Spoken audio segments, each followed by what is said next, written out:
So this right here is my 1998 Toyota 4Runner, and it's got the 5-speed manual transmission, 3.4 liter V6 engine under the hood, and it's currently sitting at about 506,000 kilometers.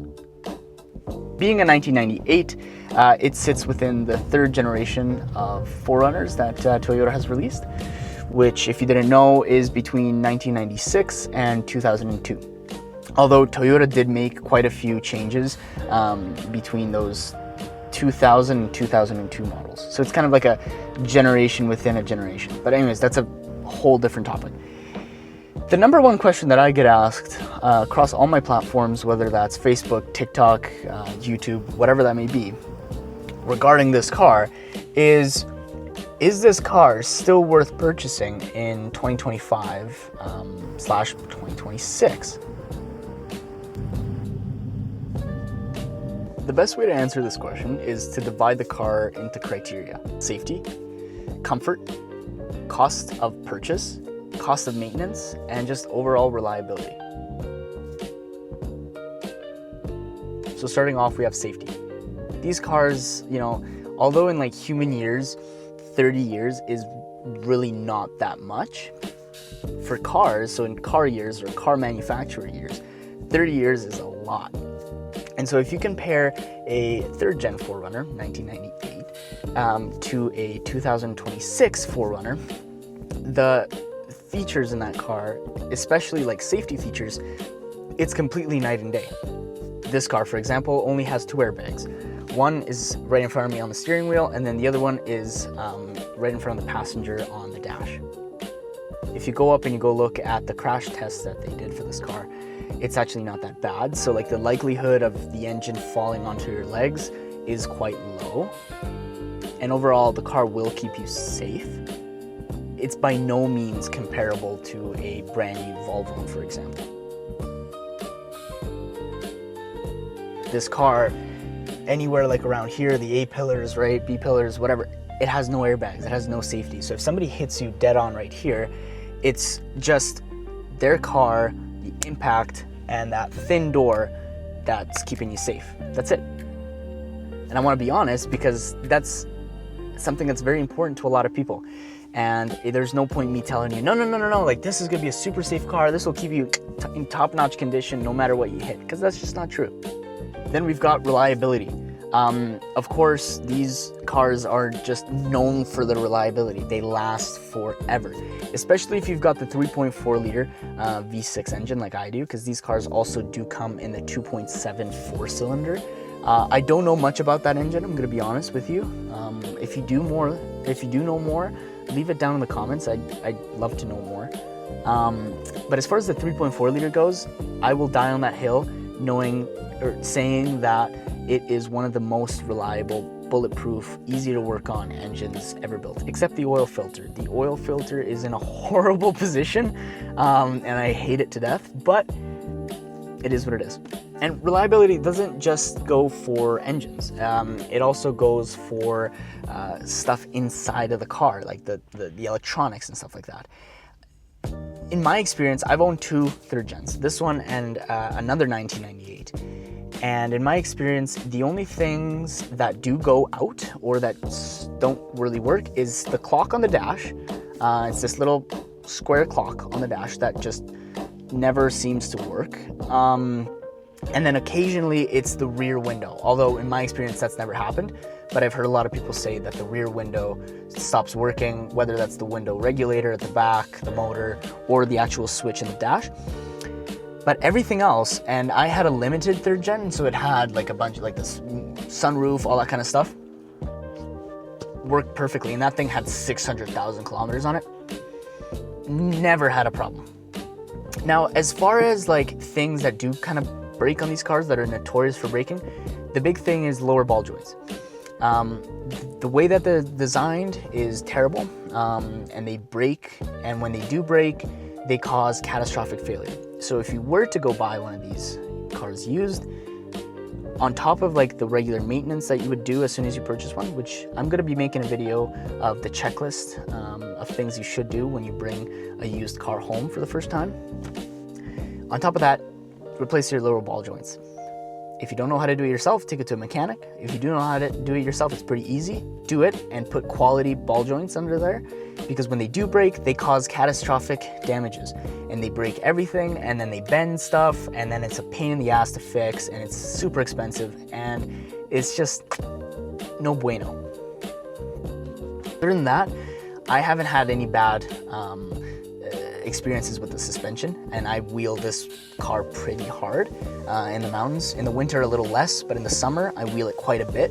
I get stuck in the mud a lot, I drag it through the mud, I do a lot of stuff like that. I actually take people out of the mud, and I've never had a single issue with it.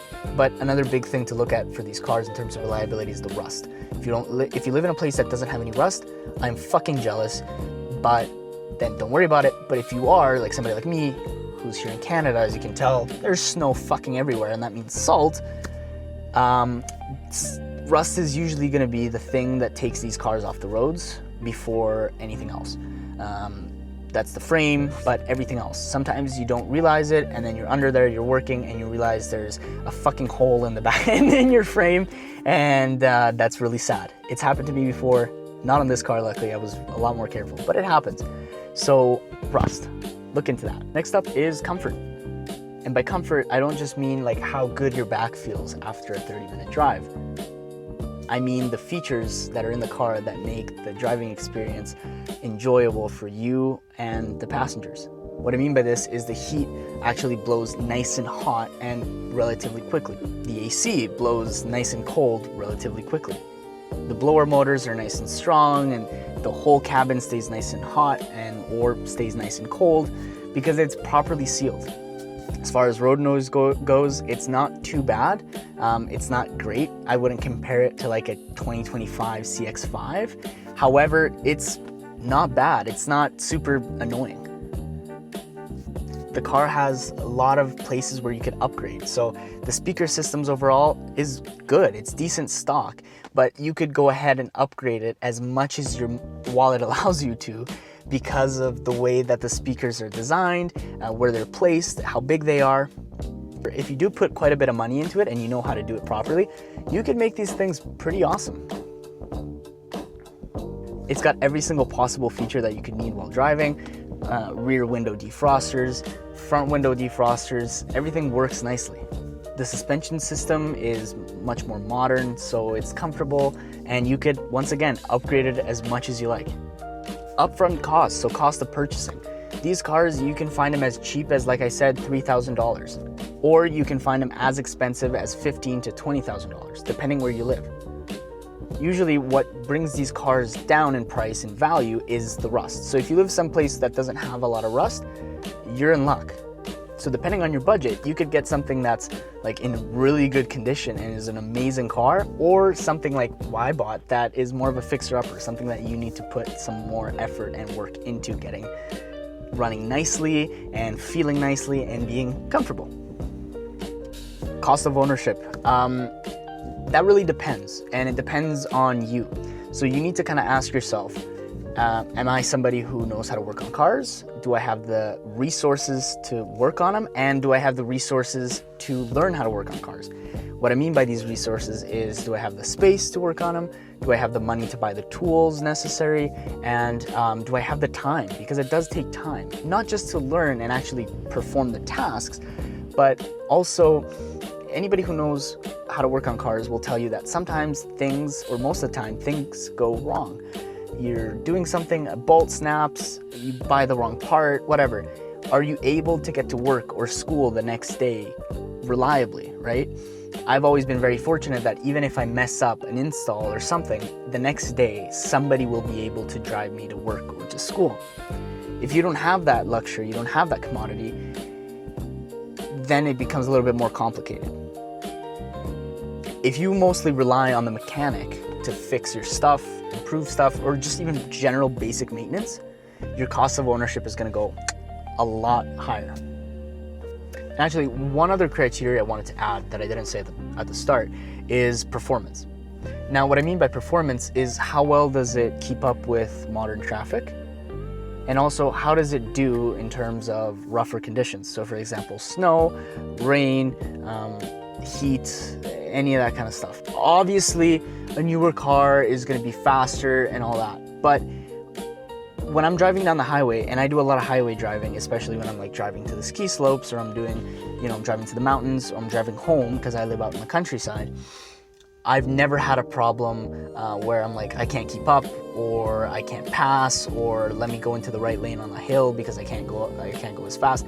It's never happened to me. I can always go 120 up a hill and pass whoever I want, whenever I want. And this engine, like I said, 506,000 kilometers, still does it beautifully well. In terms of performance in the snow, honestly, it's the best car I've ever owned in the snow.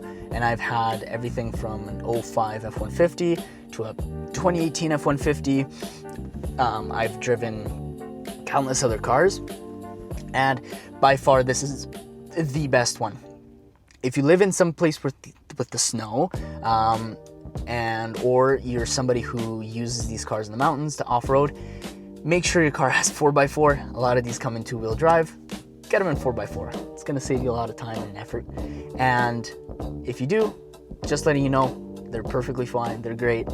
The gas mileage on these is pretty bad. It's not very expensive. It doesn't take a lot to fill up the tank, but it also doesn't take a lot to completely drain the tank. So that's also kind of up to you. I find that in the city, it lasts a long time, but if I start doing a lot of highway driving, it'll go down quite a bit. So kind of look at your commute, figure that out, do a little bit of research. Google has all the actual like numbers, but it depends also on the mileage, the condition of the engine, the condition of the car, your tires, lots of different things. That's a completely separate video. Okay, so to recap, you should buy a 3rd gen 4Runner, or I guess more specifically a 1998 Toyota 4Runner, if you're somebody who doesn't really care about safety. What I mean by that is you're not somebody who is, like I said, carrying around small children all day, you know, isn't somebody who's got important cargo, that kind of stuff. As long as you know that, just be smart, drive safe, be careful with everybody else, and you'll be just fine. If you're somebody who knows how to work on cars, or is trying to learn how to work on cars, has the resources to learn how to work on cars, perfect car. It's the best car to learn how to work on cars because it's easy, it's simple, and if you know how to work on cars, you can get this 30-year-old car and genuinely transform it into something that can really, really genuinely live up to modern standards, because you can upgrade the suspension, the speaker system, you can make it quieter, more comfortable, whatever. If something breaks, you can fix it. Great. It also ties into cost of maintenance, reliability, and all that kind of stuff. If you're somebody who, you know, can work on cars, then your cost of ownership is going to go down quite a bit because you don't have to take it to the mechanic. It's a 30-year-old car, stuff is going to break on it. That's just the reality of it.